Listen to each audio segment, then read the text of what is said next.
Bonjour Rafik Smati. Bonjour Caroline Roux. Alors ça veut dire quoi, être candidat à la présidentielle quand on n'a pas de parti, quand on n'a pas été élu, quand on n'a même pas été conseiller à la présidence de la République comme un Emmanuel Macron par exemple, ça veut dire quoi? C'est une quête un peu égocentrée, sincèrement? Écoutez, si vouloir aider son pays et vouloir essayer de reconstruire sur les ruines de 30 ans ou de 40 ans de médiocrité, c'est être égocentré, si vous voulez. Mais la démarche qui a été la mienne, ça a d'abord été une démarche de rassemblement de la société civile. Je crois que les Français en ont marre de cette approche qui consiste à faire de la politique un métier à vie, tellement à vie qu'elle vous déconnecte des réalités du quotidien et qui vous fait abandonner la bataille des idées. Eh bien, nous sommes allés sur la bataille des idées avant tout. Vous dites nous, parce qu'en fait, vous n'êtes pas tout seul, c'est ça l'histoire. Oui, en effet, maintenant, nous sommes, depuis 2 ans, nous avons rassemblé plus de 20 000 Français. Ce qui est pas mal, vu la relative faible exposition que nous avons, et cela n'est que le début. Alors, comment ça s'est passé dans votre tête? Qu'est-ce qui fait qu'un jour vous dites « cette fois j'y vais, cette fois je monte un mouvement autour de moi », ça s'appelle Objectif France. C'était, je crois, on n'était pas loin de la campagne de 2012 entre Nicolas Sarkozy et François Hollande. Cette campagne de 2012 qui a été une campagne, mais qui a volé, vous vous en souvenez tous, au ras des pâquerettes, qui a été une campagne pour rien, sans idée, alors que pendant ce temps-là, le monde bouge, et donc quand on a un esprit un petit peu entrepreneurial et qu'on veut faire bouger les choses, comme vous l'avez dit, j'ai publié un certain nombre de livres en pensant que ça aiderait à faire bouger les lignes. Alors c'est très bon pour les égos pour le coup, publier des bouquins. En revanche, ça ne fait pas bouger aucune ligne politique. Et donc j'ai décidé d'y aller, j'ai décidé de rassembler autour de moi et de faire encore une fois des idées la clé de notre combat politique. Alors oui, c'est effectivement extrêmement difficile parce que dans un contexte qui est tenu par des partis politiques qui ont aujourd'hui une mainmise totale sur le débat public, oui, c'est compliqué.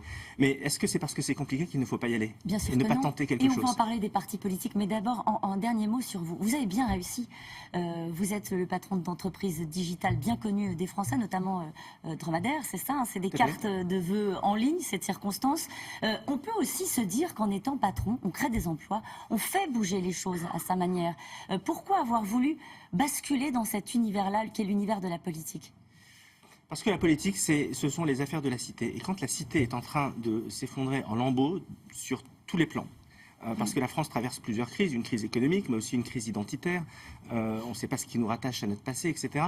À un moment donné, c'est sur le terrain politique que les choses se jouent. Et je voudrais quand même dire quelque chose. Pourquoi une élection présidentielle? Parce que dans les institutions de la Ve République, les choses sont ainsi faites. C'est au niveau de l'élection présidentielle que tout se joue. Est-ce que vous avez essayé de faire de la politique à l'ancienne? À l'ancienne, c'est-à-dire rentrer dans un parti politique, prendre une carte, se faire élire pour faire bouger les lignes comme vous l'expliquez. Pourquoi se dire c'est forcément à l'extérieur d'un parti qu'on peut changer le monde? Enfin, il suffit de voir le résultat. Ces partis politiques se sont vidés de leur âme, ont abandonné la bataille des idées. On n'est que dans des conciliabules, que dans des réflexions de l'entre-soi. Ce n'est pas ça qui fait avancer les choses.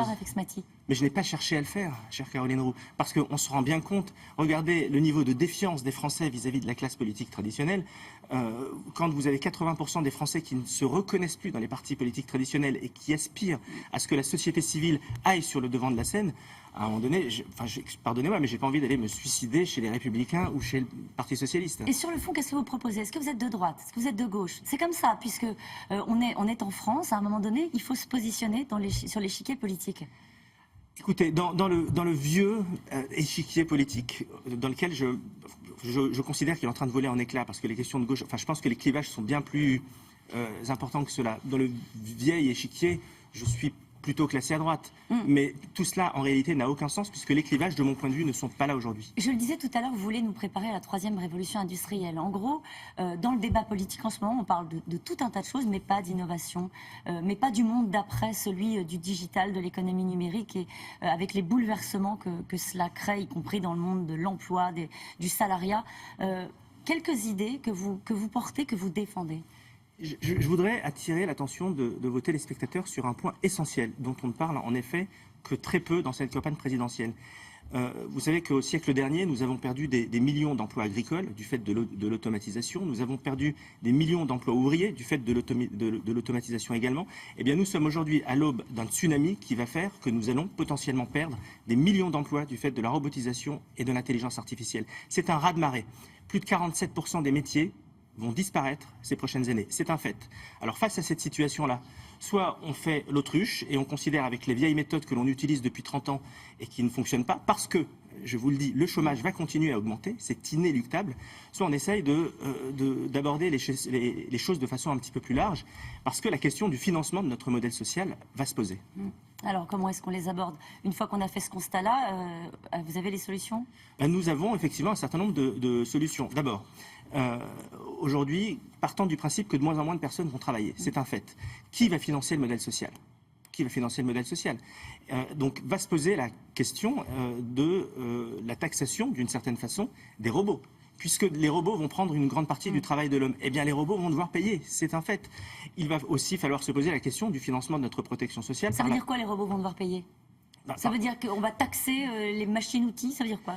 Oui, tout à fait. C'est une façon de. Vous savez, un robot, c'est plus d'économie d'échelle pour une entreprise. Bon, c'est un fait. Et je suis un chef d'entreprise dans le domaine du numérique par-dessus le marché. Donc je sais de quoi je parle. Et donc c'est quelque chose sur lequel nous allons devoir parler, mais aussi faire peser une partie de cette protection sociale sur la consommation.